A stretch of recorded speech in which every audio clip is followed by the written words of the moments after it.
Wah,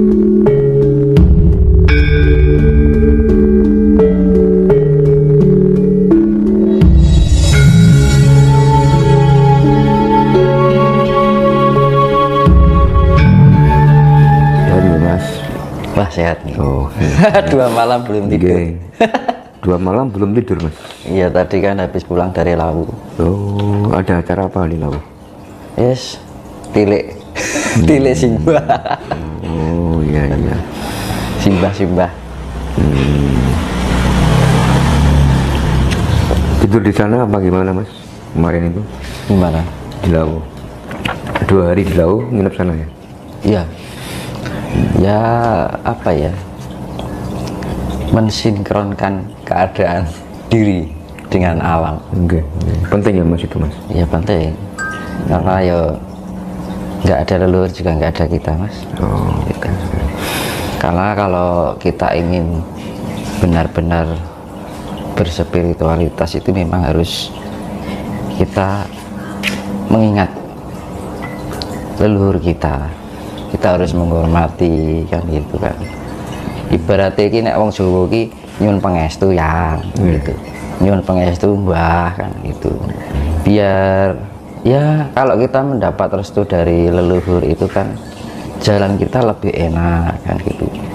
Istilahnya yo piye yo. Anak sing ngayomi, Mas. Ada yang mengayomi gitu loh. Dari perjalanan kita gitu kayak ada yang membimbing. Leluhur itu masih bisa membimbing karena saya sendiri merasakan gitu kan. Saya itu perjalanan spiritualitas ya dari gunung, laut sampai hutan sendirian gitu kan. Ini tahun-tahun ini baru berdiam. Dulunya itu wah muter kemana, Mas, dulunya? Ya mana-mana, ke Kayangan. Berapa tahun itu? Bertahun-tahun, Mas, dari kecil. Dari usia berapa, Mas Dinus? Saya mulai dari SMA saya. Dari SMA sudah SMA itu udah keliling aja ya?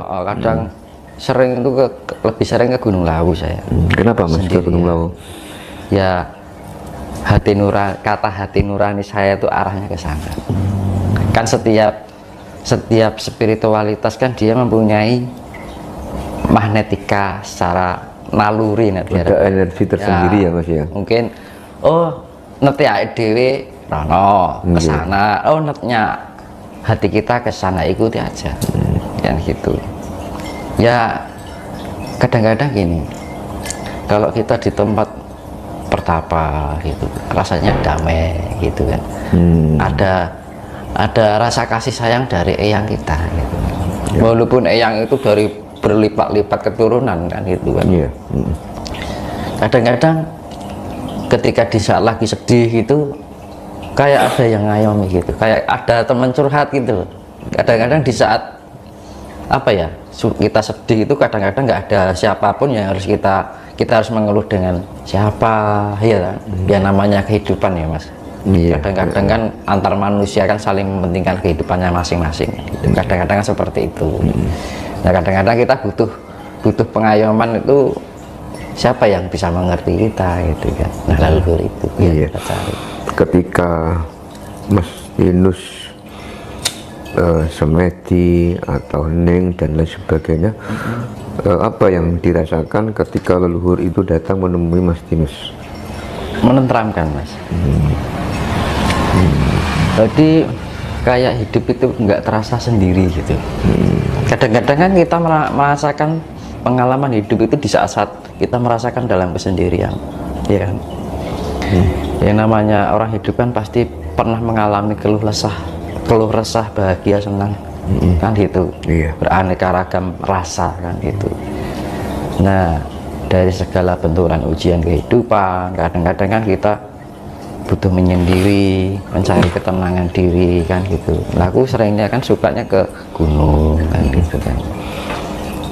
Jadi berusaha mengheningkan rasa, mengheningkan cipta, kan, menghaluskan rasa. Aku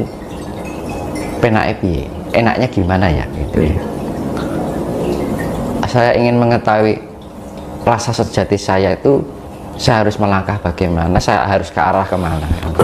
Nah akhirnya itu, aku ada sinyal ke sana ini. ya udah ikuti aja gitu. Yang penting kan tujuan dan niatnya kan baik kan gitu. Merasa karepe dhewe gitu loh Mas. Jadi kayak apa namanya, batin ini kayak ada GPS, ada sinyal gitu. Ada sinyal gitu ya Mas. Nanti antara sinyal itu kayak ada unsur tarik menarik, ada daya magnetika yang terhubung. Kalau ada daya yang sinergi itu kan pasti ada unsur tarik menarik Mas. Nah akhirnya apa? Nek cara Jawa niki net sak neteng ati rasa mlaku ning kono kan. Ya wis ikuti aja kan gitu. Ternyata memang saya merasakan sendiri bahwa leluhur itu bisa membimbing kita gitu. Enak loh kalau yang membimbing leluhur itu, lebih mendamaikan, iso apa ya, mengajarkan tentang hal yang sifatnya kebijaksanaan. Iya. Kowe iki ngene lho, Ger. Kowe kurang ini, gitu kan. Bahasanya bahasa rasa. Nah gitu. Makanya kan ketika kita melatih rasa, kepekaan rasa itu kita harus menggunakan rasa yang benar-benar halus yang gitu. Kasih ya. Iya. Oh, ini. Ya, ketika ke gunung itu kan. Jadi diem gitu kan. Alam ini begitu indah sekali gitu kan. Ternyata dengan penyatuan dengan diri, dengan alam itu sangat apa ya, sangat mendamaikan. Karena gini, ketika kita terhubung dengan alam itu, kita jangan berperan sebagai manusia Mas, gitu, tapi kita berperan sebagai jiwa yang murni. Jadi sepenuhnya jiwa itu penuh dengan pengabdian, rasa cinta kasih kan gitu. Rasa cinta kasihnya bagaimana? Aku ini rumasani ya, aku ini gaweane Gusti Allah kan. Gitu loh. Aku nerenek Gusti Allah ya orang aku kan gitu kan. Nah itu rasa rumangsa krasa nek jarene Mbah Saeno. Selama 2 hari di Lawo kemarin Mas, ada dawuh atau semacam sasmito apa Mas dari Eyang Lawo Yang kemarin? Iya. Ya kebetulan kan ada dawuh ke sana, ya diwelingi pokoknya nek diarani wong ya wis monggo kan gitu, di apa-apake wong nrimo kan gitu. Jadi kita harus benar-benar menggunakan pikiran yang positif, prasangka yang positif, karsa yang positif. Karena gini, vibrasi alam semesta yang terjadi saat ini itu dalam keadaan vibrasi yang sangat tinggi. Nah, ketika vibrasi ini alam ini dalam mencapai level yang tinggi, kita harus bisa menstabilkan diri. Caranya Mas? Nah, caranya untuk menstabilkan diri itu bagaimana? Karena kenaikan vibrasi semesta ini bisa mempengaruhi ketidakstabilan emosi. Ketidakstabilan emosi, ya kan? Terus perasaan baper, ya kan? Perasaan yang apa ya, sifatnya itu mudah melukai hati, melukai pikiran gitu kan. Nah akhirnya timbul tuh rasa emosi, jengkel, anyel, sebel anyel kan gitu kan. Nah akhirnya hanya akan menguras energi diri kita sendiri, sia-sia kan. Makanya kan disaranke kudu lerem kan gitu. Nek enak apa-apa yes tenang awakmu kan gitu. Jadi tetap dalam kondisi ketenangan. Agar apa? Karena makanya dulu saya pernah bilang di dalam ketenangan itu pasti ada kestabilan ya kan? Kalau ada kestabilan kan pasti ada keseimbangan. Nah ketika kita menemukan keseimbangan itu lah dunungi katentremaning ati di situ. Makanya kan dalam sasmita Jawa ki katentremaning urip dumunung ana ning katentremaning ati. Jadi ketentraman hidup itu berada di dalam ketentraman hati. Manakala hati seseorang itu tidak bisa menemukan ketentraman, ya sudah, hidupnya hanya kacau balau pikirannya, goyang terus gitu ya. Kena benturan dikit oleng, kena omongan orang oleng, ya kan.